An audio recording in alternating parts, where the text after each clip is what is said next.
house. The door groaned with reproach as I opened it, causing my nostrils to be assaulted by the smell of must and mold. Stepping into the room, I'm flooded with childhood memories, my mom taking a Polaroid of Jennifer and me before we left for prom, Sam and I drawing God knows what all over the walls. I feel uneasy standing in the dusty hallway, gripping the sad, old key in my dominant hand. Dad helping me carry a science fair project out the front door before my 12-year-old ass could destroy the solar system, and here I was, standing in the now yellow hallway of that home. I shut the door behind me and examined the mudroom. I flicked the light switch and the ceiling light flickered to life.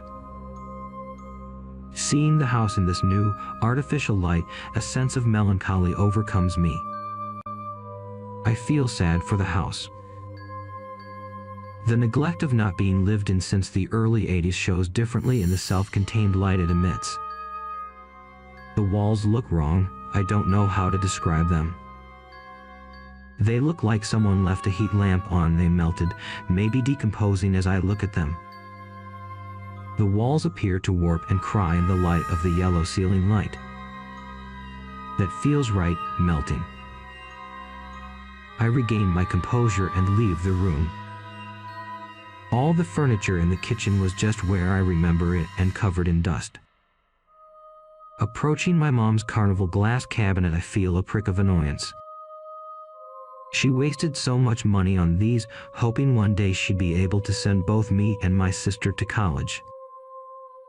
Now they lay here, abandoned, reeking of the same smell of mold, the same cocked-on dust, the same as the rest of the house. They are a part of the house. I blink to clear my vision and step away from the cabinet. The rest of the kitchen doesn't give me anything. The cabinet distracts me from remembering anything else about it. Brushing away some cobwebs, I meander my way into the next room.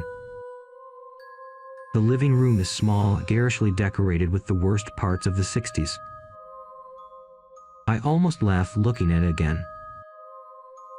A spider has made its home in the entertainment center, and the photos framed on the wall are so covered in dust the faces of the subjects are imperceptible as faces. The CRT is still plugged into the wall with my old NES left out, the controllers sprawling out from the console like industrial vines trying to consume the room and convert it into a jungle of technology long out of style. Why did we leave it like that? My parents never did tell me why they lifted Sam and me out of our beds and into the car on that cold night. It starts coming back to me at that moment, realizing that the objects left here giving me these recollections are here because of something horrible. Something I don't think I can see, something I don't even know I can comprehend. A feeling of dread overcomes me as I leave the room. I enter my childhood bedroom and the feeling of anxiety is replaced with fondness at the sight of my old stuffed bear Teddy. I actually laugh at his stupid name and his goofy little eyes. I can't help but give him a hug, releasing a cloud of dust with the squeeze. A metallic smell emanates from the bear as the cloud disperses. I remember that night, laying down in darkness with the faint light of Sam's Care Bear night light. The metallic smell covers the room along with screaming from my parents' room. The house vibrates from within as the sound of stretching and ripping reverberates through the walls. Dad bursts through the door and grabs Sam. Mom grabs me. I can't remember anything else. I drop the bear, horrified by the sickening stench that permeates it. I look around at the room, really look at it.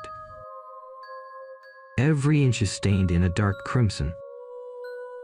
It's dried, but everywhere. I just stand there, in the red room, struck with awe and terror, paralyzed by the impossible scene before me. I hear the faint rattle of metal on wood as I turn to see a quarter dancing on the crimson bedside table. I start to move as the vibrations begin to grow. The rattle in my legs becomes so intense that it becomes hard to stand. Buckling to my knees, my whole body goes numb, the infrasound covering my body as the walls begin to rip open and pulsate. Teeth sprout from the door frame above me as a deep, red liquid seeps from the floor flowing to the ceiling. The house is breathing. Its walls grow and shrink with the cadence of its breaths. The vibrations become so intense my vision begins to blur. My body became covered in the red, sticky liquid flowing from the floor. The house's maw is ready, its newly revealed teeth are dripping with anticipation and saliva. The house is hungry, hungry to devour the sick bastard who left it to rot for 35 years.